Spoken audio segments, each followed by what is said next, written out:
ጤና ይስጥልን። ይህ ፋስት ዴሊ ነው። ሰላምታችን በያላችሁበት ድረስ እያልን በዕለቱ የተሰሙ ዋና ዋና ጉዳዮችን ወደ እናንተ ይዘን ቀርበናል። ቻናላችንን ሰብስክራይብ፣ ፕሮግራማችን ላይክ እና ሼር እንድታደርጉ እየጋበዝን የዕለቱን አበይት ዜናዎችን አስቀድመን እንጀምራለን። ትግራይ ክልል የሚገኘው ፖለቲካ ውጥረት ግለቱ እየጨመረ የመጣ መስሏል። የአሁኑ የጠቅላይ ሚኒስትሩ አማካሪን ጌታቸው ረዳን መንቅለ ስልጣን የተረከቡት ጀነራል ታደሰ ወረደ የተረከቡት ስልጣን ሊያበቃ 2 ሳምንት ብቻ ሲቀሩት እሳቸውን ለመተካት እየተደረገ ያለው ትንቅንቅ ደግሞ የፖለቲካውን ትኩሳት ከፍ አድርጎታል። አልሞት ባይ ተጋዳይነቱን የቀጠለው በእነ ደብረጽዮን የሚመራው የህወሓት ቡድን ጀነራል ታደሰን ለመተካት የሚሆን ሰው መርጦ መጨረሱንና የጊዜያዊ አስተዳደሩን ስልጣን ከማብቃቱ በፊት ስልጣናቸው እንዲያስረክቡ ጫና እያደረገ በሚገኝበት ሰዓት ከወደ አዲስ አበባ ደግሞ ተተኪው ተመርጠዋል። የቀረበው ህጋዊ አካሄድን መከተል ብቻ ነው የሚል መረጃ መውጣቱ ሰምቷል። እንመለከታቸዋለን። ሌላው መረጃችን ደግሞ አልቀመስ ያለችው ኢራን ትራምፕ 10 ሺህ እግረኛ ጦር ወደ ኢራን ለማሰማራት ዝግጅት እያደረጉ በሚገኝበት ወቅት ኢራን ደግሞ 1 ሚሊዮን አሰማርታ እየጠበቀች ነው ማለቷ አግራሞትን ፈጥሯል። በዝርዝር እንመለከታቸዋለን። እስከ ፍጻሜው አብራችሁን ቆዩ።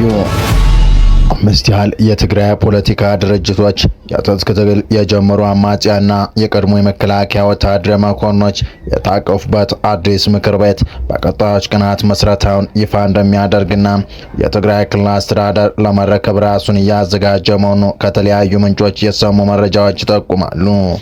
የቀድሞው የመከላከያ ሰራዊት ጠቅላይ ኤታማዦር ሹምና በቅርቡ በአቶ ጌታቸው ረዳ ይመራ በነበረው የትግራይ ጊዜያዊ አስተዳደር ውስጥ ምክትል ፕሬዝዳንትና የዲሞክራታይዜሽን ዘርፍ ኃላፊ የነበሩት ጀነራል ጻድቃን ገብረትንሳኤ ባለፈው ዓመት ሐምሌ ወር መጨረሻ 4 የፖለቲካ ፓርቲዎችና 2 ነባር ወታደራዊ አመራሮችን ያቀፈ ስብሰባ መፍጠራቸውን መግለጻቸው ይታወሳል። ጀነራሉ የሚመሩት የለውጥ ፈላጊዎች እንቅስቃሴ የተሰኘው ስብስብ አረና ትግራይ፣ ባይቶና፣ ውናትና ስምረት ፓርቲዎችን ያካተተ እንደሆነ በመጥቀስ ወታደራዊ አመራሮችም ራሳቸው ጀነራል ጻድቃንና ጀነራል ተክላይ አሸብር ወይም ወዲያ አሸብር መሆናቸው በወቅቱ ተናግረዋል።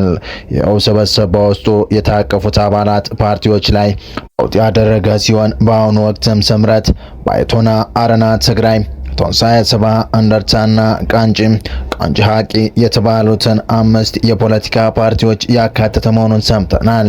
በተለይም የጊዜያዊ አስተዳደሩ ፕሬዝዳንት ሌተናል ጀነራል ታደሰ ወረደ የስልጣን ጊዜ የ2 ሳምንት ዕድሜ የቀረው መሆኑን ተከትሎ ራሱን ከትግራይ ኃይሎች የነጠለውና በአፋር የሚንቀሳቀሰው የሐራ መሬት ወይም የትግራይ ሰላም ኃይል በመባል የሚጠራው ታዋቂ የስብስቡ ወታደራዊ ክንፍ እንዲሆን ከስምምነት መድረሱን ዋዜማ ስብስቡ አባል ፓርቲ ኃላፊዎች ለማረጋገጥ ተችሏል።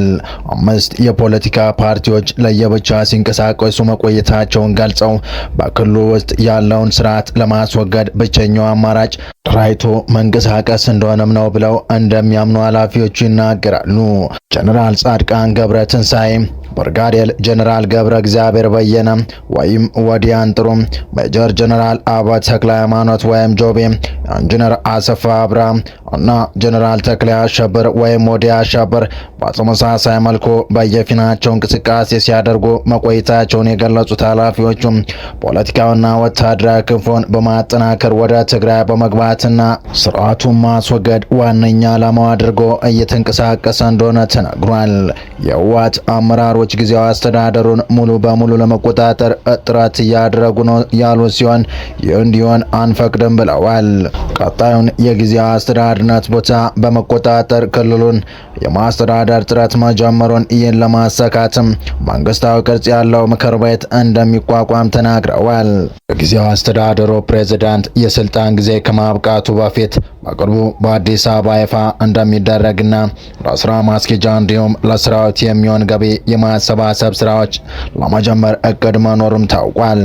በፌዴራል መንግስት በኩል የሚደረግላቸው ድጋፍ ይኖር እንደሆነ ለቀረበላቸው ጥያቄ ምላሽ ከመስጠት ተቆጥበዋል።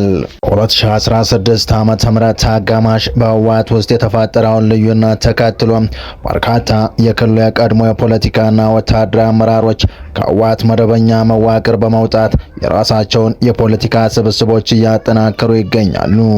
የሌተናንት ጀነራል ታደሰ ወረደ የስልጣን ዘመን ሊያበቃ ጥቂት ጊዜያት ብቻ የሚቀሩ ሲሆን በዚህ መሃልም ስልጣንን ወደ አንድ አቅጣጫ የመሰብሰብ ስራ ውስጥ ገብተዋል የተባሉት በእነ ደብረጽዮን ገብረ ሚካኤልና ፈትለወርቅ ገብረ እግዚአብሔር የሚመራው የአርሚ አዛዥ ከሚባሉት ወታደራዊ አመራሮች ጋር በመሆን ሌተናንት ጀነራል ታደሰ ወረደን ጫና ውስጥ የመክተት እንቅስቃሴ ውስጥ የገቡ መሆኑን የሚያመለክቱ መረጃዎች በስፋት ሲዘገቡ እንደነበር ይታወሳል።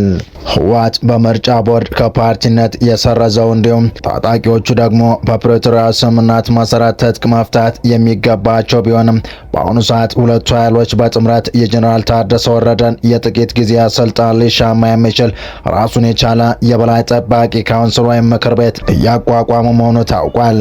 እዚህም በጀነራል ታደሰና የእሳቸው መንግስትን በበላይ ጠባቂነት እንቆጣጠራለን ባሉ አካላት በኩል ውጥረቶች የተፈጠሩ መሆኑ ሲገለጽ ነበር። በዚህ አቅጣጫ ያለው ሂደት ገና ግልጽ ያልሆነ ሲሆን ጀነራል ታደሰም ነገሩ ይፋ እንዳይወጣም በሚል ውስጡ ሲያስታምሙት የቆዩ መሆኑ ሲዘገብ ቆይቷል። ታዲያ በዚህ መሃል ነው ጀነራል ታደሰ ወረደ በገዛ ፍቃዳቸው ስልጣን እንዲለቁ የሚጠይቅ ደብዳቤ በእነ ደብረጽዮንና ፈትለወርቅ እንደተጻፈላቸው የተገለጸው። ነገር ግን እሳቸው ስልጣን የሰጠኝ የፌዴራል መንግስት ነው፣ ስለዚህ የምለቀው ስልጣን አይኖርም በማለት ምላሽ መስጠታቸው የተገለጸ ሲሆን አሁን ደግሞ የቀድሞ የህወሓት ከፍተኛ ሰዎችና ወደ አዲስ አበባ በመምጣት ከመንግስት ጋር ጥምረት የፈጠሩት እነ ጀነራል ጻድቃንም ጭምር የጊዜያዊ አስተዳደሩን ቦታ ለመረከብ እያደረጉት የሚገኘው ጥረት በትግራይ ሌላ ውጥረት እንዳይፈጠር አሰግቷል። በቀጣይ መረጃ በመካከለኛው ምስራቅ ያለው ወታደራዊ ውጥረት ወደ ከፋ ደረጃ መሸጋገሩን የሚያሳዩ መረጃዎች እየወጡ ነው። ኢራን በአሜሪካ ሊሰነዘረብኝ ይችላል ላለችው የምድር ወረራ ምላሽ ለመስጠት ከ1 ሚሊዮን በላይ ተዋጊዎችን በተለያዩ የጦር ክፍሎችና በተጠባባቂ ኃይሎች ውስጥ ዝግጁ ማድረጓን አስታውቃለች። የግዙፍ የሰራዊት ስምሪት ኢራን ከዚህ ቀደም ከነበሩት ውስን ግጭቶች ወጥታ ወደ ሙሉ ጦርነት ዝግጅት መሸጋገሯን የሚያሳይ ነው። ሀገሪቱ ያሰለፈችው የምድር ጦር መደበኛ ያልሆኑት ታጣቂዎችና የአካባቢው የጥበቃ ስልቶች አሜሪካ ሊታሰበው ለሚችለው ማንኛውም ጥቃት ምላሽ ለመስጠት የተዘጋጁ ናቸው ተብሏል። የኢራን ወታደራዊ ዝግጅት በዋናነት የሚያተኩረው የተደራራቢ መከላከያ ስልት ላይ ሲሆን ይህም የሀገሪቱን መልክዓ ምድራዊ አቀማመጥ፣ ግዙፍ የሰው ኃይልና ያልተማከለ የህዝብ መዋቅርን በመጠቀም የአሜሪካን የስትራቴጂ የበላይነት ለመቋቋም ያለመ ነው። ይህ ጦርነት ከተጀመረ ለአጭር ጊዜ ሳይሆን ለረጅም ጊዜ ሊቀጥል እንደሚችል ማሳያ ሆኗል። ይህ ዝግጅት እንደ አሜሪካ፣ እንግሊዝ፣ ፈረንሳይና ጀርመን ላሉ ሀገራት ትልቅ ስጋት ፈጥሯል። የምድር ላይ ጦርነት ከተጀመረ ግጭቱ እጅግ ውስብስብና ከፍተኛ ዋጋ የሚያስከፍል ደረጃ ላይ የሚሸጋገር ሲሆን ውጤቱም ከመካከለኛው ምስራቅ አልፎ በመላ ዓለም ላይ የኢኮኖሚና የፖለቲካ ቀውስ ሊያስከትል እንደሚችል ባለሙያዎች እየተነበዩ ነው። ኢራን 1 ሚሊዮን ጦሯን ያሰማራችው አሜሪካ በኢራን ላይ የምድር ጦር ለማሰማራት እቅድ እንዳላት ከተሰማ በኋላ ነው። ዶናልድ ትራምፕም 10,000 ወታደሮችን ወደ መካከለኛው ምስራቅ ለማሰማራት እንዳሰቡም ተዘግቦ ነበር። ፕሬዚዳንት ዶናልድ ትራምፕ ተጨማሪ 10,000 ወታደሮችን በግጭት ውስጥ አንድ ወር ወደ አስቆጠረው መካከለኛው ምስራቅ ለመላክ እያሰቡ መሆናቸው ተገልጿል። ዋል ስትሪት ጆርናል እንደዘገበው ትራምፕ በሺዎች የሚቆጠሩትን እግረኛ ወታደሮች ወደ ቀጠናው የሚያሰማሩት በአካባቢው ባለው ግዙፍ መርከቦችና ጦር ሰፈሮች ከሚገኙት የሀገሪቱ ወታደሮች በተጨማሪ ነው። ወታደሮቹን የማሰማራት ሀሳብ ትራምፕ ከኢራን ጋር የሰላም ንግግር ለማካሄድ እየተዘጋጁ ባለበት ጊዜ መሆኑ ተጨማሪ ወታደራዊ አማራጭን የሚሰጣቸው እንደሚሆን ጋዜጣው ጨምሮ ጽፏል። ወደ መካከለኛው ምስራቅ የሚላከው ጦር እግረኛ ሰራዊትና ብረት ለበስ ተሽከርካሪዎችን የሚያካትት ይሆን ተብሎ እንደሚጠበቅ የተዘገበ ሲሆን ይህም ወደ አካባቢው ቀድሞውንም ከተላኩት 5,000 የአሜሪካ ባህር ኃይል ወታደሮች ተጨማሪ ነው። ነገር ግን ፕሬዚዳንት ወደ ባህረ ሰላጤው አካባቢ ለማሰማራት ያሰቧቸው እነዚህ ወታደሮች በትክክል ወደየት እንደሚላኩ የተገለጸ ነገር የለም። ቢቢሲ በጉዳዩ ላይ የፕሬዚዳንቱን ጽህፈት ቤትና የአሜሪካ መከላከያ ሚኒስቴር ፔንታጎን አስተያየት እንዲሰጡ ጥያቄ አቅርቧል።